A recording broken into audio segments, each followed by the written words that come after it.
খেতেই চাইছে না, কিছুতেই খেতে চাইছে না মা। নিশিত, মা আজ কথায় কথায় বলছিলেন কি একটা পুরনো কথা। বলছিলেন সেদিন আমার কি সর্বনাশ হতে যাচ্ছিল সে আমিই জানি। আমি চাই না আমার সংসারে আবার সে সর্বনাশের ছায়া এসে পড়ে। তুমি কি কিছু জানো কি ঘটেছিল এই বাড়িতে? না, আমি আমি নিশ্চিত এই ভোট নিয়ে বা ভোটের দিন নিশ্চয়ই কিছু একটা ঘটেছিল।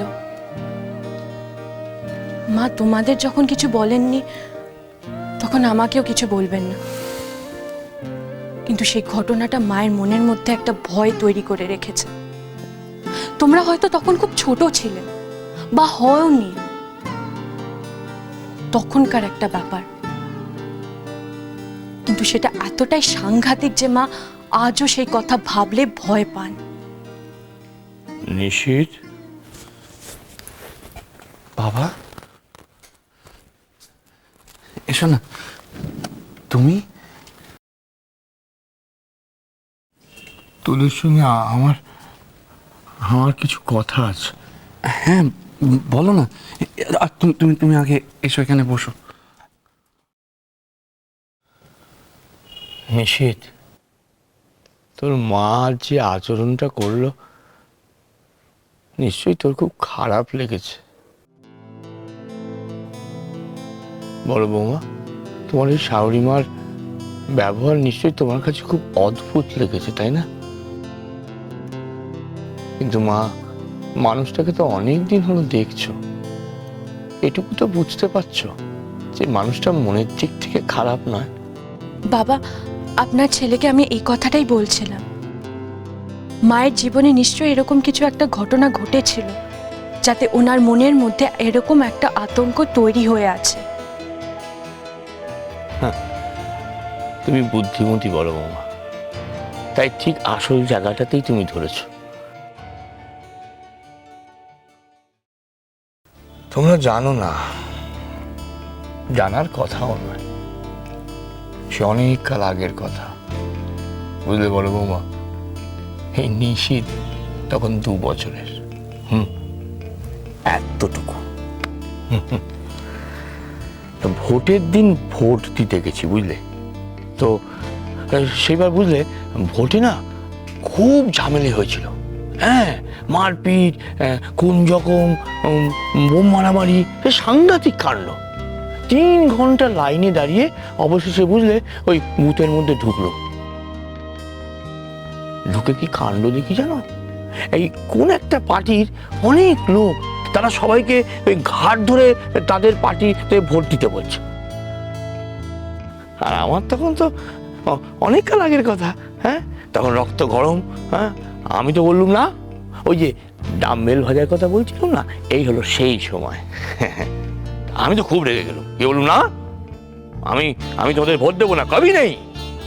ব্যাস, সে সাংঘাতিক ব্যাপার। আমাকে তো মুখে, পেটে, পিঠে কিল চর ঘুষি মারতে লাগলো সবাই মিলে, বুঝলে? হ্যাঁ, আমিও চালালাম যতক্ষণ পারি। কতগুলো লোকের সঙ্গে কি পারা যায় বল? হ্যাঁ, কি হলো কে জানে। তাও যখন জ্ঞান ফিরলো, বুঝলে বড় বৌমা, হাসপাতালে বিছনায় শুয়ে আছি, আর আমার চোখের সামনে ঝুঁকে তোমার শাশুড়ি মা, চোখ ছল ছল করছে। আর কোলে কে জানো? আমাদের এই ছোট্ট নিশিত।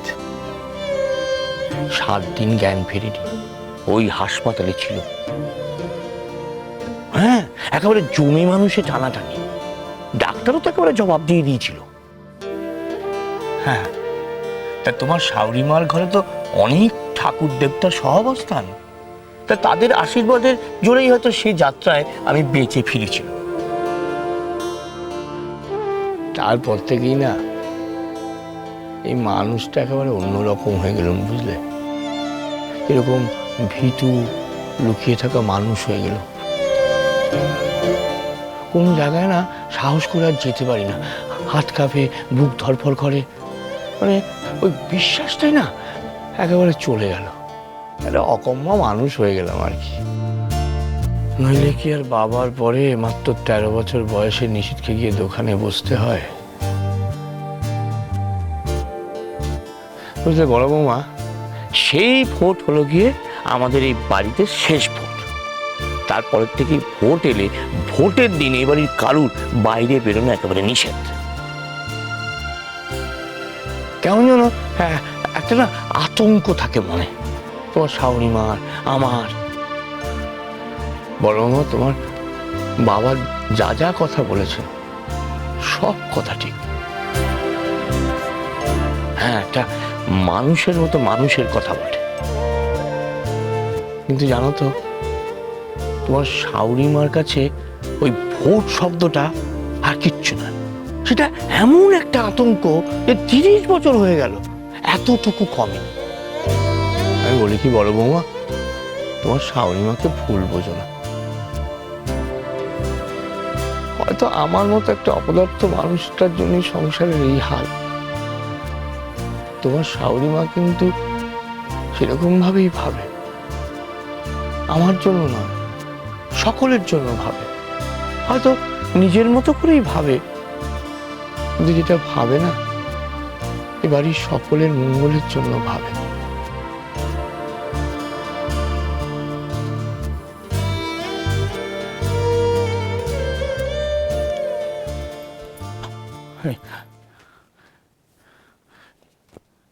ইয়ে বলছিলাম কি, মানে খেয়ে নাও না। তুমি খেয়ে নিয়েছো? এবারে আমার মাথাটা না খেয়ে যাও, কেদারের দোকানে পান খেয়ে চুকে যাও। আমাকে নিয়ে চিন্তা করতে হবে না, আমি বুঝে গেছি এই সংসারের বোঝা, আমি বোঝা হয়ে গেছে আমার। আরে কি আশ্চর্য, কথা হচ্ছিল কি সেখান থেকে কোন দিকে কথা নিয়ে চলে গেল। আমি যা বলেছি ঠিক বলেছি, বিদায় হতে যাও, বিদায় হোক।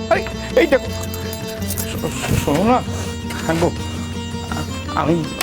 মা, সকাল থেকে আপনি কিছু খাননি, মন্দিরে পুজো দেবেন বলে সেই না খেয়ে বেরিয়েছেন। তারপর থেকে কিছু খাওয়াও হয়নি। উঠে পড়ুন।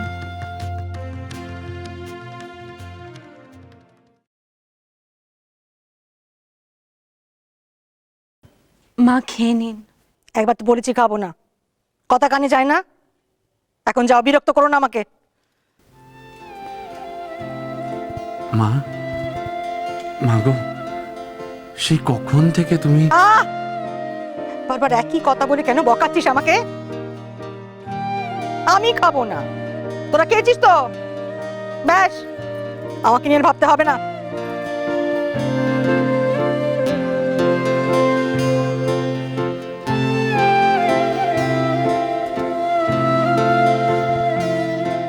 মা, আজ অবধি আপনার বড় ছেলে কখনো আপনাকে ফেলে খেয়েছে? এই শোনো, এই মিষ্টি মিষ্টি কথা না একদম শোনাতে আসবে না আমাকে। মা, আপনি আমাকে ক্ষমা করে দিন না। আমি অন্যায় করেছি। আমি না জেনে অনেক কথা বলেছি। আমি কিচ্ছু জানতাম না, ও কিছু জানতো না। আপনি কেন কখনো কাউকে ভোট দিতে দেন না? মা, আমি না জেনে অন্যায় করেছি, আপনাকে কষ্ট দিয়েছি। মা, না জেনে করা অন্যায় তো ক্ষমা হয়, তাই না?